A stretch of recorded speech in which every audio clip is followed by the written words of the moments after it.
হয় এইটো এটা কথা কথা বতৰাবিলাক এনেকুৱা যে শিৱসাগৰত শান্তি সম্প্ৰীতি বিনষ্ট কৰা মানুহকেইটাক কোনো সমালোচনা কৰা নাই।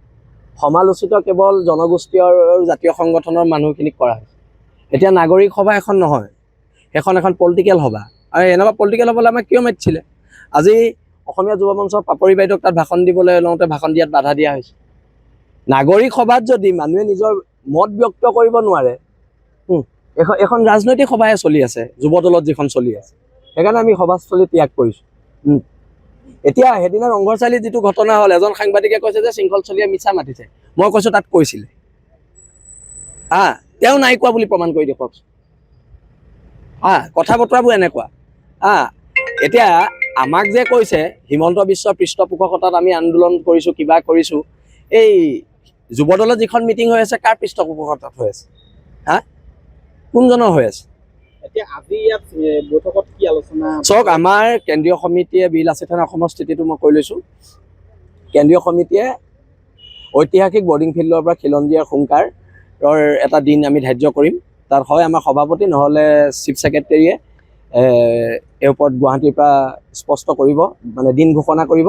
আৰু মই ইয়াত উপস্থিত থকা সকলো জাতীয় জনগোষ্ঠীয় সংগঠনসমূহক আমাক সহযোগ কৰিবলৈ আমি আজি আহ্বান জনাইছোঁ, আৰু আমি আশা ৰাখিছোঁ আমাক সহযোগ কৰিব।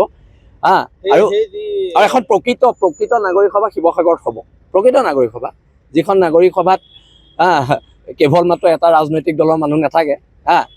বাকী ৰাজনৈতিক দলৰ মানুহবোৰ এজন আৰু দুজন মাতিছে, কিন্তু এটা ৰাজনৈতিক দলৰ মানুহ 90% তাত বহি আছে। জাতীয় সংগঠনত তাক চূড়ান্ত অপমান কৰা হৈছে, আৰু এইটো কাৰণেও সকলোৱে গৰিহণা দিছে। একেমুখে যি সভা পাতিব বা সমদল উলিয়াব, সেয়া কিহৰ সন্দৰ্ভত? খিলঞ্জীয়াক সুৰক্ষা দিবৰ বাবে এখন সভা হ'ব, হিন্দু মুছলমানৰ ঊৰ্ধত এখন সভা হ'ব। আৰু আপোনালোকে যি অভিযান চলাই আছে, মিয়া বিৰোধী অভিযান উজনিত, সেয়া অব্যাহত থাকিব? বাংলাদেশী বিৰোধী অভিযান, বাংলাদেশী বিৰোধী, যদি এটা হিন্দু বাংলাদেশীক যদি ৰক্ষণাবেক্ষণ চৰকাৰে দিব বিচাৰে তাৰ বিৰুদ্ধেও তীব্ৰ প্ৰতিবাদ। সেইটো একটা স্পষ্ট কথা।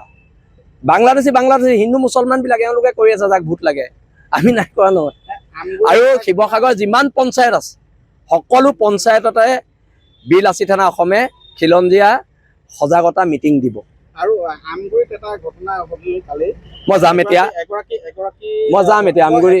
খিলঞ্জীয়া নাবালিকাক এগৰাকী মিয়া যুৱকে পলুৱাই নিয়া, সেইটোৱে কৈছোঁ। মই যাম এতিয়া তালৈ। কি ক'ব এই সন্দৰ্ভত প্ৰতিক্ৰিয়া কি? মই প্ৰথম তালৈ গৈ লওঁ, মাক দেউতাকৰ লগত কথা পাতি লওঁ, আৰু ল'ৰাটোক এৰেষ্ট কৰিব লাগিব। আৰু ছোৱালীজনী যিহেতু নাবালিকা, এনেও এইটো পস্কো কেছত ৰেজিষ্টাৰ হ'ব।